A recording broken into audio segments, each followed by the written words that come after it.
Halo guys, Bismillahirrahmanirrahim. Assalamualaikum warahmatullahi wabarakatuh. Kami dari kelompok 4 yang beranggotakan saya, Jayeni, Sanisa, Siti Maryani, Suci Puspitasari, dan Umi Salama. Di sini kami akan menjelaskan tentang kasus outsourcing PT BPR Surya. Selamat menyaksikan. PT BPR Surya merupakan perusahaan yang bergerak di bidang perbankan (BPR) atau Bank Pengkreditan Rakyat.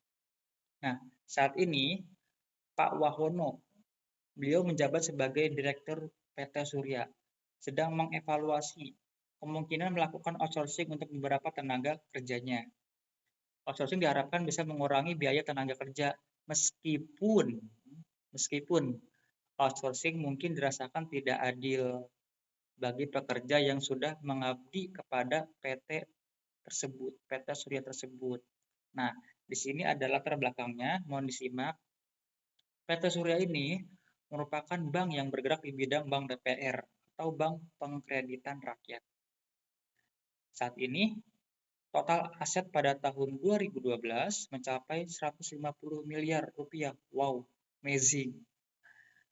Dengan total pendapatan mencapai sekitar 17 miliar, PT BPR Surya ini mempunyai 50 tenaga kerja. Nah, ini ada beberapa tabelnya ya. Jadi mohon disimak mulai dari pendidikan SD, D3, SLTA, SLTP, dan jumlahnya juga ada. Tabel 2 juga ada jumlah tenaga kerja berdasarkan kategori jenis kerja. Mulai dari manajemen ada 5 orang, teller 10 orang, dan seterusnya sampai ke bawah. Nah, kita keep aja langsung ya. Nah, di sini prinsip kehati-hatian. Prinsip kehati-hatian dalam pengkreditan BPR yang utama adalah menerapkan prinsip kehati-hatian dalam kegiatan pengkreditannya. Jadi gini, prinsip yang telah diterapkan adalah dengan menentukan batas maksimal. Batas maksimal pemberian kredit sebesar 10%. Sebesar 10% dari pihak terkait. Dan 20% untuk pihak tidak terkait. Dan juga 30% untuk satu kelompok meminjam dari pihak tidak terkait dari modal BPR. Nah, di sini ada jenis-jenis kredit yang dihindari. Maksudnya yang harus dihindari. Yang pertama, itu adalah kredit untuk tujuan spekulasi. Yang kedua, kredit yang diberikan tanpa informasi yang lengkap, alias nggak jelas lah buat apa. Yang ketiga, kredit yang memerlukan keahlian khusus yang tidak dimiliki bank. Yang keempat, kredit kepada debitur bermasalah. Wow, ini bahaya banget. Yang kelima, kredit yang sulit dilakukan oleh supervisinya. Selanjutnya, kredit dengan agunan yang tidak marketable. Selanjutnya lagi, kredit dengan agunan yang tidak didasarkan pada bukti kepemilikan yang secara yuridis. Nah, yang terakhir adalah kredit yang digunakan untuk usaha yang bertentangan dengan nama kesusilaan dan ketertiban umum. Organisasi dan manajemen pengkreditan organisasi dan manajemen yang berkaitan dengan prosedur pengkreditan pada BPR Surya. Utama, terdapat pemisahan tugas dan wewenang yang telah dijalankan secara efektif. Nah, di sini ada efektifnya ya. Ada poin 1, teman-teman bisa lihat di poin 1 itu adalah efektivitas kebijakan kredit BPR Surya Utama menggunakan rasio keuangan money toto. Berdasarkan perhitungan rasio keuangan bank, dapat diketahui bahwa bank memiliki pengelolaan kredit yang efektif. Pihak bank telah mencapai realisasi pemberian kredit yang sesuai dengan rencana kerja atau target bank yang telah ditentukan sebelumnya.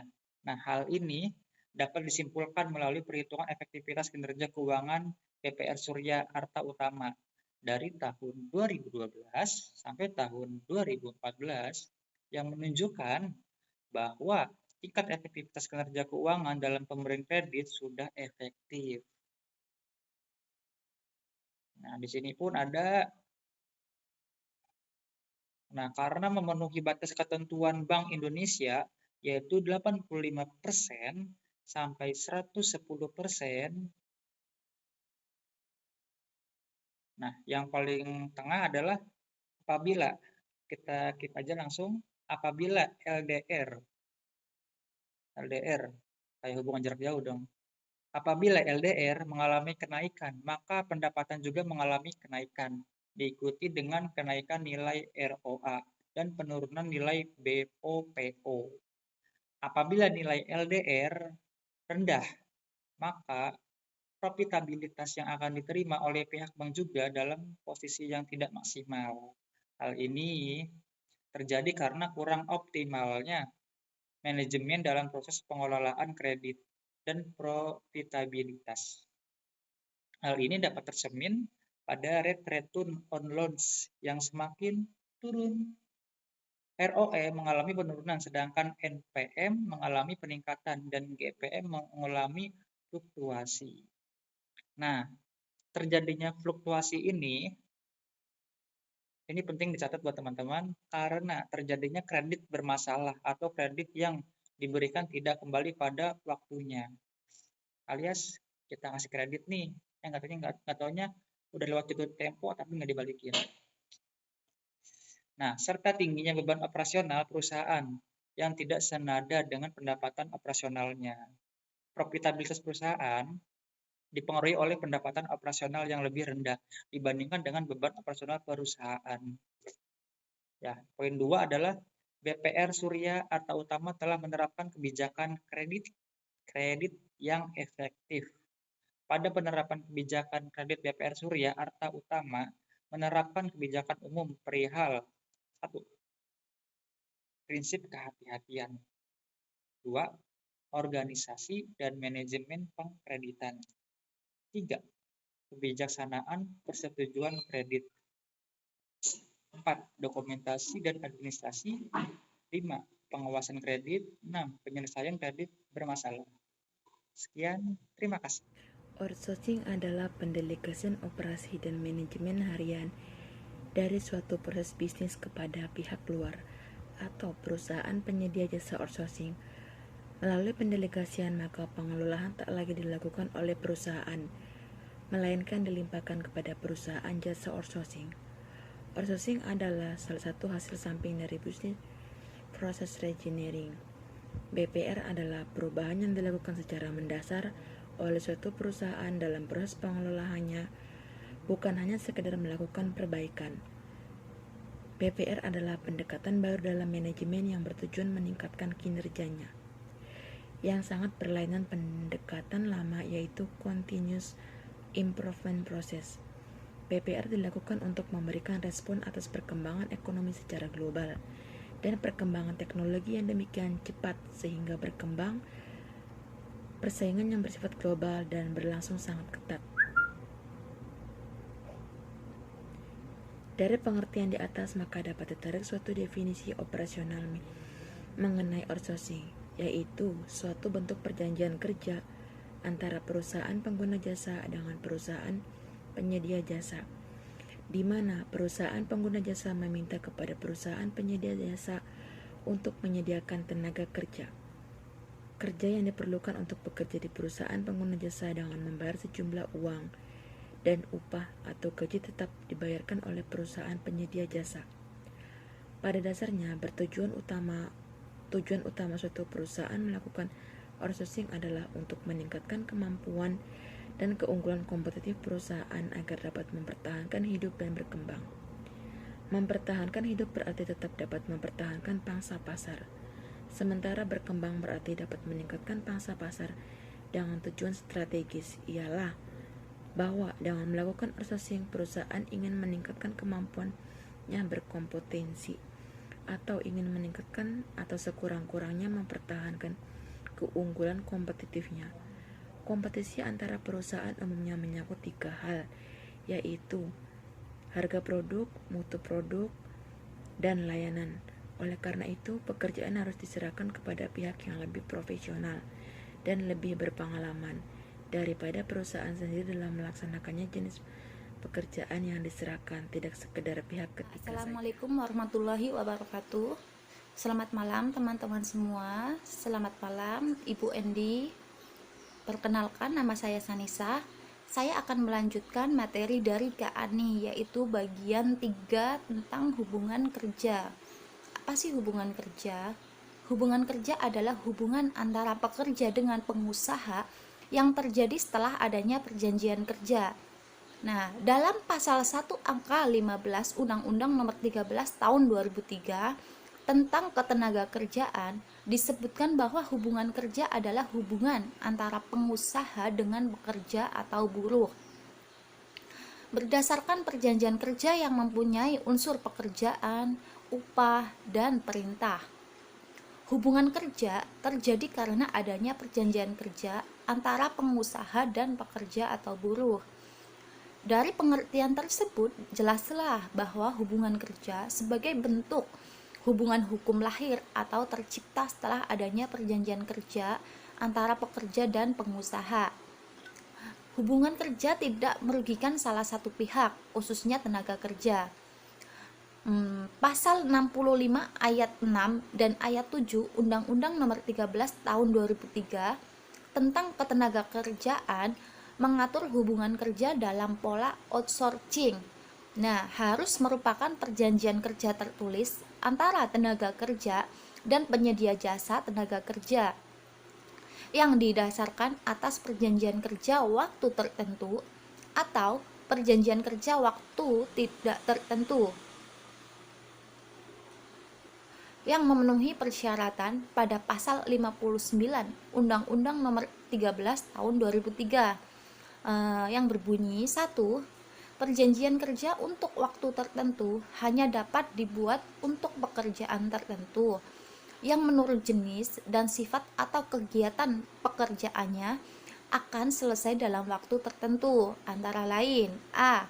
Pekerjaan yang sekali selesai atau sementara sifatnya. B. Pekerjaan yang diperkirakan penyelesaiannya dalam waktu yang tidak terlalu lama dan paling lama selama 3 tahun. C. Pekerjaan yang bersifat musiman. D. Pekerjaan yang berhubungan dengan produk baru, kegiatan baru, atau produk tambahan yang masih dalam percobaan atau penjajakan. Yang kedua, perjanjian kerja untuk waktu tertentu tidak dapat diadakan untuk pekerjaan yang sifatnya tetap. Ketiga, perjanjian kerja untuk waktu tertentu dapat diperpanjang atau diperbarui. Yang keempat, perjanjian kerja waktu tertentu yang didasarkan atas jangka waktu tertentu dapat diadakan untuk paling lama 2 tahun dan hanya boleh diperpanjang 1 kali untuk jangka waktu paling lama 1 tahun. Yang kelima disebutkan pengusaha yang bermaksud untuk memperpanjang perjanjian kerja waktu tertentu paling lama 7 hari sebelum perjanjian kerja waktu tertentu berakhir setelah memberitahukan maksudnya secara tertulis kepada pekerja atau buruh yang bersangkutan. Yang keenam, pembaharuan perjanjian kerja waktu tertentu hanya dapat diadakan setelah melebihi masa tenggang waktu 30 hari berakhirnya perjanjian kerja waktu tertentu yang lama ya. Pembaharuan perjanjian kerja waktu tertentu ini hanya boleh dilakukan satu kali dan paling lama 2 tahun. Yang ketujuh, perjanjian kerja waktu tertentu yang tidak memenuhi ketentuan sebagaimana pada ayat 1, ayat 2, ayat 4, ayat 5, dan ayat 6, maka demi hukum menjadi perjanjian kerja waktu tidak tertentu. Yang kedelapan, hal-hal yang belum diatur dalam pasal ini akan diatur lebih lanjut dengan keputusan menteri. Cukup sekian materi dari saya. Selanjutnya akan dilanjutkan oleh Kak Suci. Waktu dan tempat saya persilahkan. Terima kasih. Selamat malam. Baiklah, saya akan melanjutkan persentase dari teman saya. Apabila ketentuan sebagaimana dimaksud pada pasal 65 ayat 2 dan ayat 3 tidak dipenuhi, maka demi hukum status hubungan kerja tenaga kerja dengan penyedia jasa tenaga kerja beralih menjadi hubungan kerja tenaga kerja dengan pengusaha jasa tenaga kerja. Undang-Undang Nomor 13 Tahun 2003 tentang ketenagakerjaan lebih membatasi pekerjaan yang dapat diserahkan kepada perusahaan lain melalui pemborongan atau outsourcing. Kewajiban bagi pengguna jasa tenaga kerja yang diatur dalam pasal 66 ayat 1, pengguna jasa tenaga kerja tidak boleh menggunakan tenaga kerja untuk melaksanakan kegiatan pokok atau kegiatan yang berhubungan langsung dengan proses produksi, kecuali untuk kegiatan jasa penunjang atau kegiatan yang tidak berhubungan langsung dengan proses produksi. Penjelasan pasal 66 Undang-Undang Nomor 13 Tahun 2003 disebutkan bahwa yang dimaksud dengan kegiatan penunjang atau kegiatan tidak berhubungan langsung dengan proses produksi adalah kegiatan yang berhubungan di luar usaha pokok atau core business suatu perusahaan. Kegiatan tersebut antara lain usaha pelayanan, kebersihan atau cleaning service, usaha penyediaan makanan berbagai pekerjaan atau buruh catering, usaha tenaga kerja pengamanan atau security, satuan pengamanan, usaha jasa penunjang di pertambangan atau perminyakan, serta usaha penyediaan angkutan bekerja atau buruh. Konsep dan pengertian usaha pokok atau core business dan kegiatan penunjang atau non-core business adalah konsep yang berubah dan berkembang secara dinamis. Alexander dan Young tahun 1996 mengatakan bahwa ada 4 pengertian yang dihubungkan dengan core activity atau core business, yaitu kegiatan yang secara tradisional dilakukan dalam perusahaan, kegiatan yang bersifat kritis terhadap kinerja bisnis, kegiatan yang menciptakan keunggulan kompetitif baik sekarang maupun di waktu yang akan datang, kegiatan yang akan mendorong pengembangan yang akan datang, inovasi atau peremajaan kembali. Pasal 66 ayat 2 juga mengatur perusahaan penyedia jasa untuk tenaga kerja yang tidak berhubungan langsung dengan proses produksi juga harus memenuhi beberapa persyaratan antara lain: A. Adanya hubungan kerja antara pekerja atau buruh dan perusahaan penyedia jasa tenaga kerja atau buruh. B. Perjanjian kerja yang dilakukan antara pekerja dan perusahaan penyedia jasa tenaga kerja adalah perjanjian kerja untuk waktu tertentu atau tidak tertentu yang dibuat secara tertulis dan ditandatangani kedua belah pihak. C. Perlindungan upah, kesejahteraan, syarat-syarat kerja serta perselisihan yang timbul menjadi tanggung jawab perusahaan penyedia jasa pekerja atau buruh. Yang D. Perjanjian antara perusahaan pengguna jasa pekerja atau buruh dan pengusaha penyedia jasa kerja. Buruh dibuat secara tertulis. Latar belakang penetapan syarat ini adalah agar perusahaan outsourcing tidak terlalu mudah melepaskan tanggung jawab dan kewajibannya terhadap pihak pekerja atau buruh maupun pihak ketiga lainnya. Ketentuan tentang adanya keharusan berbentuk badan hukum diatur di dalam pasal 3 dan pasal 4. Keputusan Menteri Tenaga Kerja dan Transmigrasi Republik Indonesia nomor Cap 220 Men X 2004 tentang syarat-syarat penyerahan sebagian pelaksanaan pekerjaan kepada perusahaan lain. Dalam pasal 3 disebutkan apabila perusahaan. Assalamualaikum warahmatullahi wabarakatuh. Perkenalkan, nama saya Umi Salama. Saya di sini akan melanjutkan materi presentasi selanjutnya, Di sini saya akan menjelaskan sistem kerja outsourcing. Sistem perekrutan tenaga kerja outsourcing sebenarnya tidak jauh berbeda dengan sistem perekrutan karyawan pada umumnya. Pembedanya, karyawan ini direkrut oleh perusahaan penyedia jasa, bukan oleh perusahaan pengguna jasa secara langsung.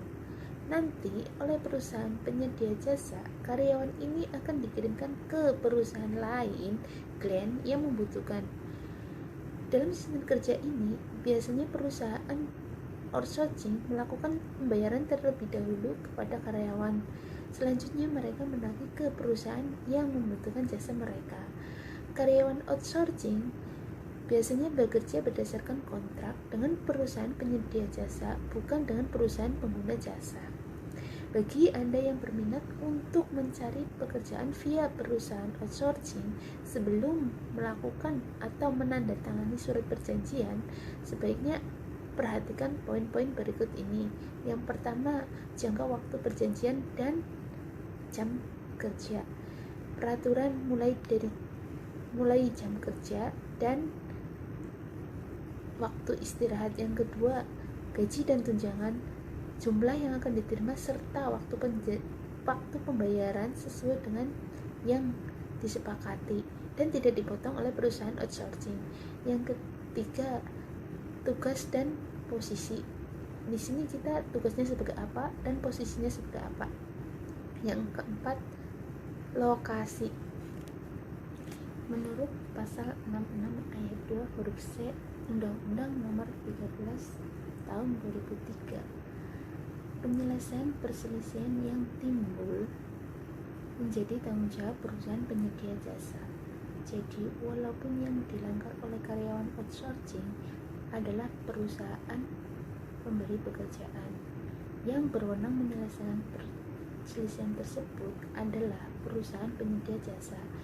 Tidak ada kewenangan dari perusahaan pengguna jasa bekerja untuk melakukan penyelesaian sengketa karena antara perusahaan pemberi pekerja dengan karyawan outsourcing secara hukum tidak mempunyai hubungan kerja, walaupun peraturan yang dilanggar adalah peraturan perusahaan pengguna jasa pekerja.